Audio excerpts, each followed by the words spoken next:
يا نور الهلال أقبل تعال فالشوق طال والقلب سما نحو السماء مترنما لا تنقضي أنت للروح دواء رمضان رمضان رمضان يا حبيب رمضان رمضان. بسم الله الرحمن الرحيم. الحمد لله رب العالمين. الصلاة والسلام على رسوله الأمين الهادي. أعوذ بالله من الشيطان الرجيم. بسم الله الرحمن الرحيم. يا أيها الذين آمنوا كتب عليكم الصيام كما كتب على الذين من قبلكم لعلكم تتقون. محترم حاضرین جمعہ، رمضان المبارک کا نہایت ہی بابرکت مہینہ چل رہا ہے اور اس میں نیکیاں اللہ تعالیٰ بہت زیادہ بڑھا کے دیتا ہے. بلکہ ایک بات اللہ تعالیٰ نے یہ بھی فرمائی کہ باقی نیکیاں ہیں اس کے لیے تو متعین کر دیا گیا ہے باقی کام کے لیے، لیکن روزہ میرے لیے ہے اور اس کا ثواب میں دوں گا. اب ذرا غور کریں، کتنے خوش نصیب ہیں وہ مسلمان جو روزہ رکھتے ہیں کہ اس کی نیکی اللہ خود سے دے گا. لیکن ایک بات یاد رکھیے، اللہ ہمارے دلوں کو جانتا ہے، ہمارے ارادوں کو جانتا ہے، ہماری نیتوں کو جانتا ہے، ہماری طاقت کو جانتا ہے، یعنی ہمارے سب کچھ کو جانتا ہے. تو اگر ہماری نیت خالص ہوئی، جیسا کہ میں نے اس سے پہلے جمعہ حدیث بیان کی تھی کہ من صام رمضان ایمانا واحتسابا غفر له ما تقدم من ذنبه، او کما قال رسول اللہ صلی اللہ علیہ وسلم کہ جس نے روزہ ایمان کے ساتھ اور اپنا جائزہ لیتے ہوئے رکھا، احتساب کرتے ہوئے رکھا، اس کے پچھلے گناہ اللہ معاف کر دیتا ہے. وہ اللہ اگر ہم اچھی نیت سے اور اپنا پورا جائزہ لیتے ہوئے گزاریں گے تو اگر وہ خوش ہو گیا تو وہ کتنا دے گا؟ ارے آپ سوچ نہیں سکتے، ہم سوچ بھی نہیں سکتے کتنا دے گا. ہم لینے والے تو بن جائیں تو پھر دیکھیے کہ اللہ کتنا دیتا ہے. تو ضرورت ہے کہ ہم اپنا روزہ اسی لحاظ سے گزاریں. اس مہینے میں ایک رات آنے والی ہے جس میں قرآن نازل ہوا، اور اس رات کو اللہ تعالیٰ نے فرمایا ہے کہ 1000 مہینوں سے بہتر ہے. وہ لیلۃ القدر کی رات ہے، اور اللہ کے رسول صلی اللہ علیہ وسلم نے فرمایا کہ رمضان کا جو آخری عشرہ ہے اس میں اس کو تلاش کرو، طاقت ہو. اور آخری عشرہ جو ہے اس میں اللہ کے پیارے نبی حضرت محمد صلی اللہ علیہ وسلم اعتکاف فرماتے تھے، مسجد میں اعتکاف فرماتے تھے. میں ابھی اس بات کو اس لیے لا رہا ہوں کہ ابھی وقت ہے ہم لوگ اپنے کاموں کو سمیٹ کر کے اپنی چیزوں کو ترتیب دے کر کے اور کوشش کریں کہ اس اعتکاف میں بیٹھیں۔ یہ 10 دن کا وہ وقت ہوتا ہے اعتکاف جس میں آپ نے سب کچھ چھوڑ دیا، اللہ کے ساتھ بیٹھے ہوئے ہیں، اللہ سے اپنی باتیں کر رہے ہیں، اللہ تک اپنی مناجات پہنچا رہے ہیں، اللہ سے مانگ رہے ہیں، گڑ گڑا رہے ہیں، اپنے ایمان کو مضبوط کر رہے ہیں۔ یہ وہ دن ہوتا ہے میرے پیارے بھائیوں۔ ہم لوگ سمجھتے ہیں کہ یہ 10 دن اگر ہم بیٹھ گئے تو میرا اتنا نقصان ہو جائے گا۔ اللہ کے راستے میں بیٹھنے کا نقصان ہوتا ہے؟ نہیں ہوتا ہے۔ یقین جانیے، یہاں بیٹھائیے کہ واقعتاً نہیں نقصان ہوتا ہے۔ کیسے نہیں ہوتا ہے؟ پہلی بات یہ ہے کہ اللہ تعالیٰ سے آپ کا جو لو لگ گیا، اللہ سے جو آپ نے مانگا اور وہ چیزیں آپ کے ساتھ جڑ گئی، ہمارا آپ کا اگر تقویٰ اس لیول پہ پہنچ گیا، اس میں وہ مضبوطی ہوئی، تو آخرت کی ہمیشہ کی دنیا کیا ہے، وہ کامیاب ہو جائے گا، نہیں؟ لیکن کیا اس دنیا میں اللہ یوں ہی چھوڑ دے گا؟ ایک بات سمجھ لیجیے، جس کی قسمت میں جتنی روزی لکھ دی گئی ہے وہ اس کو حاصل ہو کے رہے گی۔ آپ کو اللہ تعالیٰ نے ایک چیز کی چھوٹ دی کہ آپ وہ روزی حلال طریقے سے کماتے ہیں، حرام طریقے سے کماتے ہیں۔ حلال طریقے سے کمائیں گے تو بھی اتنا ہی ہوگا، اور حرام طریقے سے کمائیں گے تو بھی اتنی ہی روزی ملے گی۔ حلال طریقے سے کمائیں گے تو آپ کو سکون ملے گا، راحت ملے گی، اللہ کی خوشی ملے گی، اللہ کی جنت ملے گی۔ حرام طریقے سے کمائیں گے تو تکلیف ہوگی، پریشانی ہوگی، بالکل کیا کہتے ہیں، کوئی سکون بے سکونی ہوگی، اور آخر میں جہنم آپ کا انتظار کر رہے گا۔ تیسری بات یہ ہے کہ اگر 10 دن آپ نے اللہ کے لیے فارغ کیا ہے تو روزی تو اللہ کے ہاتھ میں ہے۔ وہ 10 دن کے علاوہ میں آپ کی روزی بڑھا دے گا۔ بات سمجھ رہے؟ ارے قسمت میں کہتے ہیں تقدیر میں لکھا ہے۔ کس نے لکھا ہے؟ اللہ نے۔ اور اللہ سے زیادہ قدرت والا کوئی ہے؟ اور اللہ کسی کے سامنے جواب دہ ہے؟ آپ نے رو رو کے دعا کی، ہو سکتا ہے اللہ آپ کی قسمت کو بدل دے، اللہ کی قدرت سے باہر نہیں ہے۔ تو یہ چیز ہے کہ چوتھی چیز، ہم لوگ پیسہ کماتے ہیں اور سوچتے ہیں کہ یہی سب کچھ ہے۔ دیکھیے، اگر جائز طریقے سے کمائیں گے تو اس میں اللہ برکت دیتا ہے۔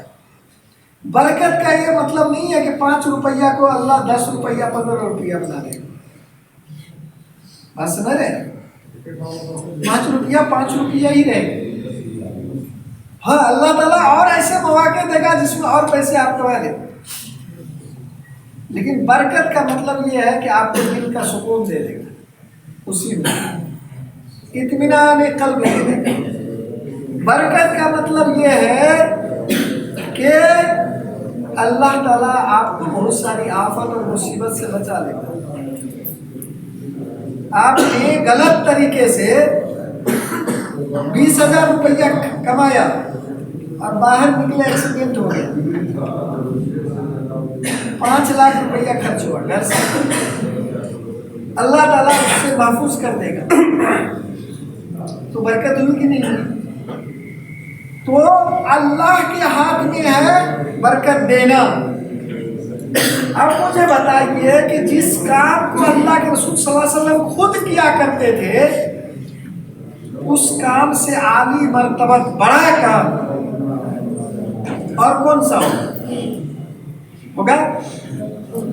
لیکن ہم لوگوں کے یہاں کیا ہوا ہے، یہ تو کوئی فرض عین نہیں ہے، سمجھ رہے ہیں؟ جیسے نماز آپ کے اوپر فرض عین ہے، ٹھیک ہے نا، یہ تو سب کو پڑھنا ہی پڑے گا، لیکن اعتکاف آپ کے لیے یہ ہے کہ آپ رکھیں گے، آپ بیٹھیں گے اعتکاف میں تو آپ کو اللہ درجات کو بلند کرے گا، نہیں کریں گے تو آپ پر کوئی گناہ تو نہیں ہوگا،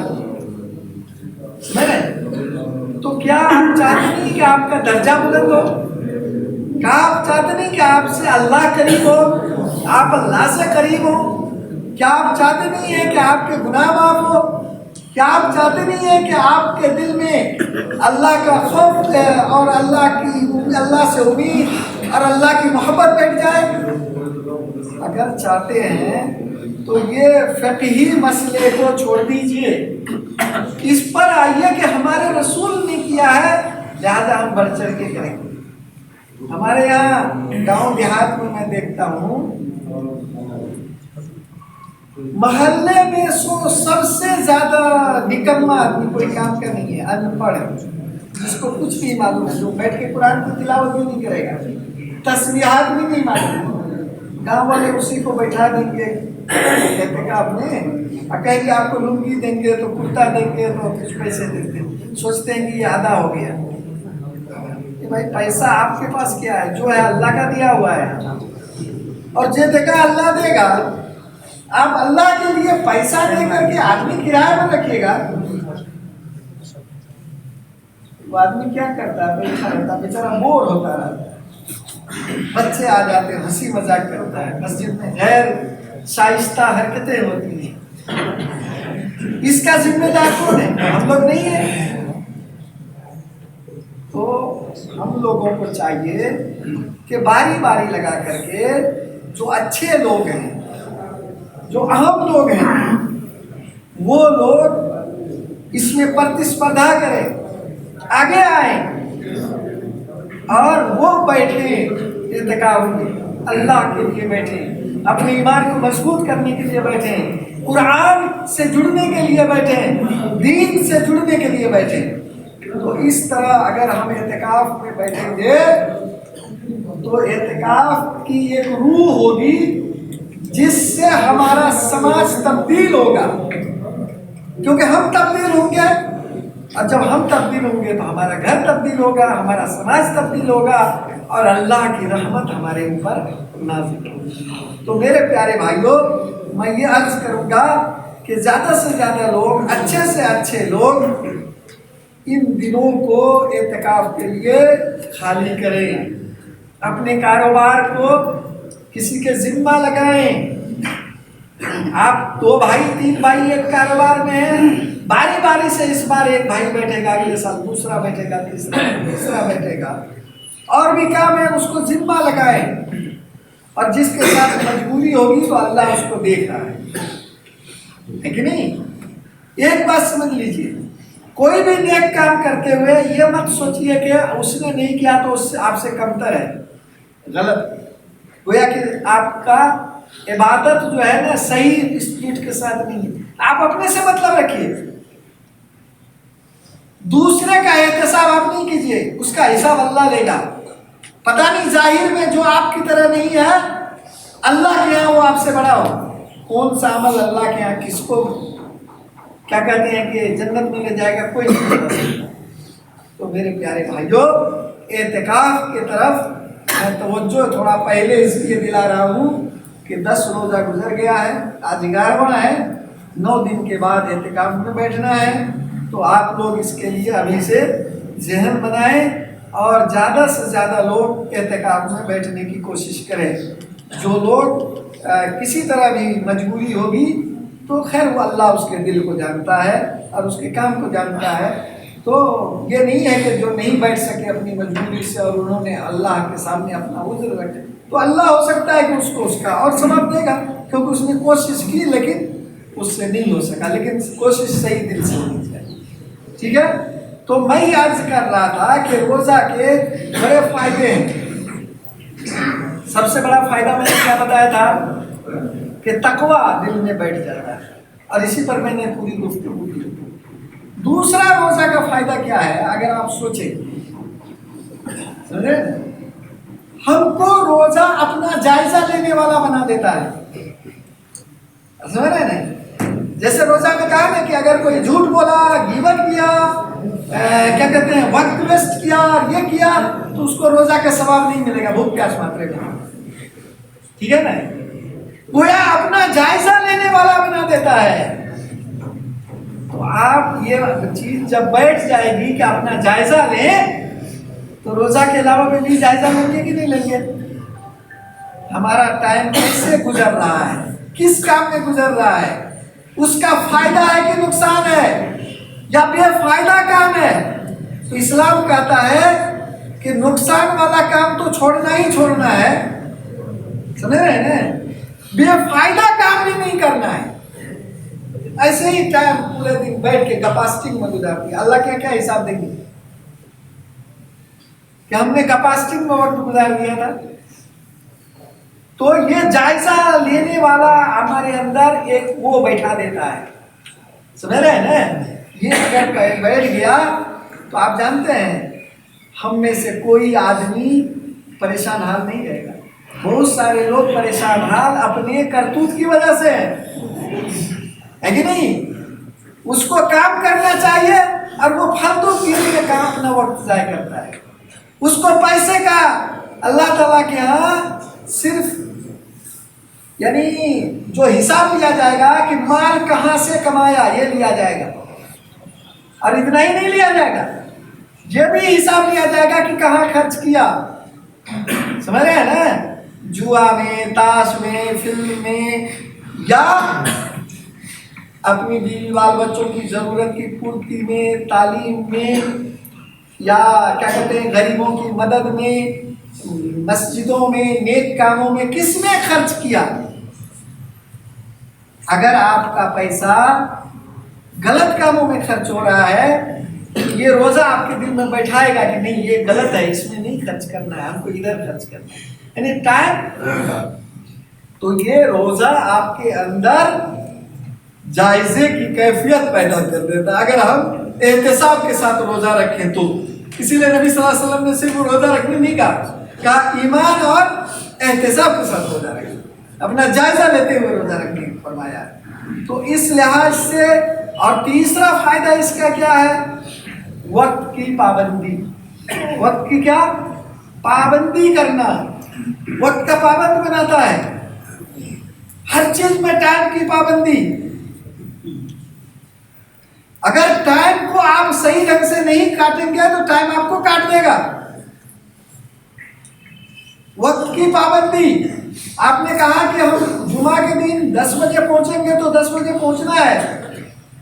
جیسے ابھی افطار کا ٹائم اگر 6:21 پر ہے تو آپ 21 منٹ ہی پر شروع کرتے کہ نہیں کرتے؟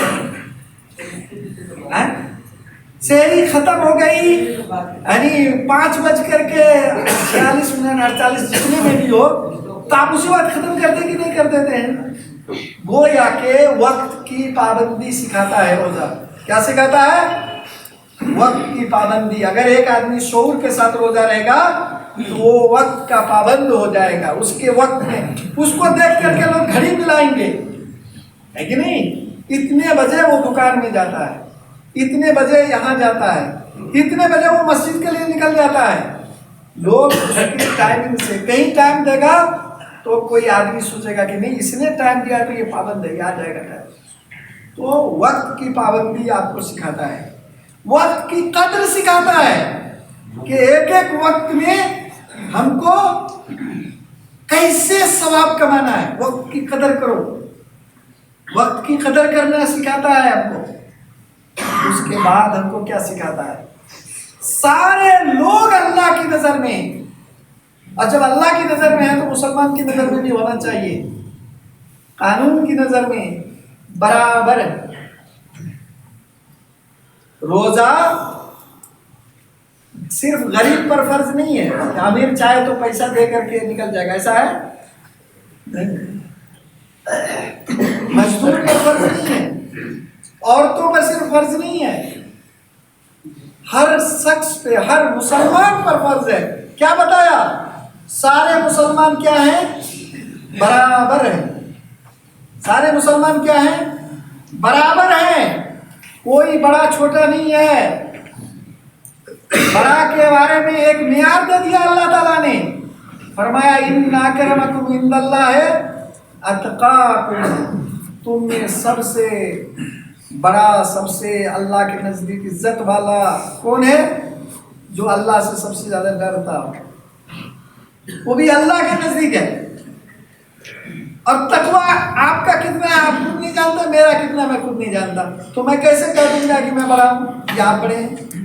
تو گویا کہ ہمیشہ ڈر لگا رہتا ہے۔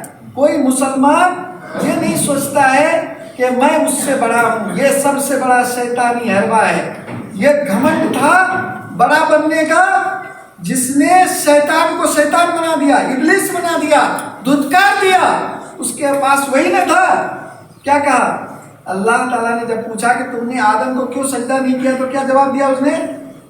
کہا اللہ آدم مٹی سے بنا ہے، میں تو آگ سے بنا ہوں، آگ مٹی سے بڑھ کے ہے، میں تو بڑا ہوں۔ تو جس وقت بڑا ہونے کا دماغ میں بات آئے، استغفار کیجئے کہ شیطان یہ بات ڈالتا ہے، چاہے پیسہ کی وجہ سے، چاہے آپ کے نماز روزہ کی وجہ سے، چاہے آپ کے علم کی وجہ سے، چاہے کسی کی وجہ سے، عہدہ کی وجہ سے، اگر آپ کے اندر، ہمارے اندر یہ بات آتی ہے تو استغفار کرنا چاہیے، اپنے نفس کو دبانا چاہیے کہ نہیں تم کچھ نہیں ہو، جو اللہ کے نیک بندے تھے ایسا ہی کرتے تھے۔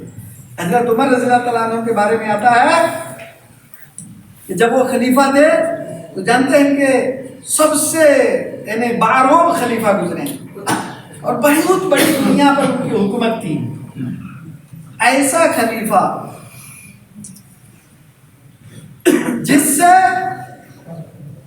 صرف انسانی نہیں، جانور بھی اس ضابطے کے پابند ہو گئے تھے۔ اس کی ایک مثال ہے کہ دور دراز ایک علاقے میں ایک بچہ بکری چرا رہا تھا، ایک نوجوان، تو اچانک بھیڑیا نے آ کر کے ایک بکری کو پکڑ لیا۔ تو جانتے ہو بچہ کیا چلایا؟ حضرت عمر رضی اللہ تعالیٰ عنہ کا انتقال ہو گیا، یہ چلایا۔ لوگوں نے کہا کیا بات کر رہے ہو؟ کہا تم پتہ لگا ان کا انتقال ہو گیا، کیونکہ جب تک وہ زندہ تھے بھیڑیا کی مجال نہیں تھی کہ بکری کو چھو لے۔ ایسے باروں جن کو اللہ کے رسول صلی اللہ علیہ وسلم نے دنیا ہی میں جنت کی بشارت دے دی تھی، ساتھیوں کے بیچ میں بیٹھے ہوئے تھے۔ اچانک دل میں خیال پیدا ہو کہ عمر اب تو تم بہت بڑے علاقے کے خلیفہ ہو گئے، ہے کہ نہیں؟ تھوڑا سا ذہن میں یہ بات آئی، کیا کیا انہوں نے؟ فوراً اٹھے اور گئے، مسکیزہ ہوتا ہے نا پانی بھرنے کا، اس میں پانی بھرا، اپنے کندھے پر رکھا اور وہاں سے لا کر کے ساتھیوں کو پلانے لگے۔ تو ان کا خلیفۃ المسلمین یہ آپ کیا کر رہے ہیں؟ کہا کہ دیکھو نا میرے یہ جو نفس ہے نا اس میں تھوڑا کبر آ گیا، میں اسی کو دبا رہا ہوں، اس کے اندر تھوڑی سی وہ بات آ گئی تھی جو اللہ کو پسند نہیں ہے۔ تو میں نے میرے دماغ میں آ گیا کہ اس نے میرے دل میں یہ بات پیدا ہوئی کہ میں تو بہت بڑے اسٹیٹ کا حکمراں ہوں۔ تو میں نے کہا اے عمر، تم وہی عمر ہو جو اپنی خالہ کی بکریاں چرایا کرتے تھے۔ گویا کہ جب عمر ایسا کر سکتے ہیں جس کے پیر کے دھول ہم نہیں ہیں، تو ہمارے اندر کس چیز کا گھمنڈ ہوگا؟ اگر ہوا تو عمر کا وہ راستہ ہے، تو یہ گھمنڈ کا راستہ شیطان کا راستہ ہے۔ بات سمجھ رہے ہیں؟ تو یہ ہمیں اپنا جائزہ لینے کے لیے یہ روزہ کہتا ہے کہ سب مسلمان کیا ہیں؟ برابر ہیں، کوئی چھوٹا اور کوئی بڑا نہیں ہے۔ تیسری چیز، جیسے ہم لوگ بیٹھتے ہیں، گویا کہ یہ آپس میں محبت، یکسانیت، اس کا درس دیتا ہے روزہ، کہ آپس میں محبت کرو، ایک دوسرے کے کام آؤ، ہے کہ نہیں؟ آپ دیکھیے اسلام آیا ہی ہے انسانوں کی بھلائی کے لیے۔ آپ نے ایک روزہ جان بوجھ کر کے آپ سے ٹوٹ گیا جان بوجھ کر کے، کیا پنشمنٹ ہے؟ یہ پنشمنٹ ہے کہ 5 قرآن ختم کرو، یہ پنشمنٹ ہے؟ یہ پنشمنٹ ہے کہ 50 دن جو ہے تہجد کی نماز پڑھو، یہ پنشمنٹ ہے؟ نہیں۔ ایک پنشمنٹ تو یہ دیا کہ 60 دن تک روزہ رکھو، لیکن اگر روزہ نہیں رکھ سکتے ہو، طاقت نہیں ہے، تو اس کے بعد کیا کام کہا؟ مسکینوں کو کھانا کھلاؤ۔ اسی طرح سے اگر آپ کی کسی وجہ سے ڈاکٹر نے کہہ دیا ہے کہ آپ روزہ نہیں رہ سکتے ہیں، کوئی ایسی بیماری ہے بہت ہی گھاتک قسم کی، یا کوئی بوڑھا اتنا بوڑھا ہو گیا ہے کہ اب اس کو کھانا کیا نہ کھانا کیا، تو ایسے لوگ روزہ نہیں رکھ سکتے ہیں۔ تو روزہ کے بدلے میں کیا کہا؟ ایک روزہ کے بدلے میں کیا کہا؟ ایک مسکین کو کھانا کھلاؤ۔ ان انسان کی بھلائی کے لیے آیا ہے روزہ، لہذا یہ روزہ ہمارے اندر انسانیت کی بھلائی کا جذبہ پیدا کرتا ہے، انسانیت کا دکھ درد سمجھنے کا مادہ پیدا کرتا ہے۔ یہ روزہ یہ پیدا کرتا ہے کہ ایک آدمی بھوکا اور پیاسا رہتا ہے تو اس کو کتنی تکلیف ہوتی ہے۔ یہ روزہ اس لیے فرض ہوا ہے کہ انسانیت ہمارے اندر پیدا ہو جائے۔ میرے پیارے بھائیوں، اس طرح سے آپ دیکھیں گے تو روزہ کے بہت سارے فوائد ہیں جو ہم کو ملتے ہیں اس روزہ میں، اور سب سے بڑا فائدہ یہی ہے کہ ہم کو قرآن کے مطابق عمل کرنے کا اس میں پریکٹس ہو جاتی ہے، اور قرآن پر عمل کرنے کا ہمارے اندر عادت لگ جاتی ہے، جذبہ پیدا ہو جاتا ہے۔ یہ سب سے بڑا فائدہ ہے۔ اور دیکھیے اللہ تعالیٰ نے جو کچھ بھی فرض کیا ہے اس کے کچھ ایسے فوائد بھی ہیں جو اصل مطلوب نہیں ہیں لیکن اس کی برکتیں ہیں۔ مثلا روزہ سے بہت ساری بیماریوں کا علاج بھی ہوتا ہے، لیکن وہ اصل کام نہیں ہے روزہ کا۔ اس کام کے لیے نہیں آیا ہے کہ آپ اپچار کریں بہت ساری بیماری کا، بہت سارے لوگ اسی پر فوکس کرتے ہیں، نہیں۔ یہ اللہ تعالیٰ نے آپ کو اس سے بھی آپ کو سمجھنا چاہیے کہ اللہ کتنا کریم ہے، اور سچ مچ یہ اللہ ہی نے فرض کیا ہے کہ فرض تو کیا ہے ان کاموں کے لیے، لیکن اس کا فائدہ ہم کو جسمانی طور پر بھی ملتا ہے کہ نہیں؟ جسمانی طور پر بھی بہت ساری بیماریوں کا علاج ہو رہا ہے، بہت ساری پریشانیوں سے علاج ہو رہا ہے۔ تو اسی طرح سے ہم کو چاہیے کہ ہم روزہ جو رکھیں ایمان کے ساتھ رکھیں اور پورا اپنا جائزہ لیتے ہوئے رکھیں۔ اللہ تعالیٰ اس کی توفیق عطا فرمائے، اللہ ہمارے روزوں کو قبول فرمائے، اللہ ہماری عبادتوں کو قبول فرمائے، اللہ ہم سے جو بھول چک ہوئے اس کو معاف فرمائے، اور اللہ ہم سب کو جنت الفردوس میں جگہ عطا فرمائے۔ آمین۔ وآخر دعوانا الحمد للہ۔ اللهم أهل علينا شهر رمضان برضوانك والعتق من نيرانك والفوز بجناتك. اللهم أهله علينا بالأمن والإيمان والسلامة والإسلام. اللهم أهل علينا شهر رمضان بالأمن والإيمان والسلامة والإسلام. اللهم أعنا على الصيام والقيام.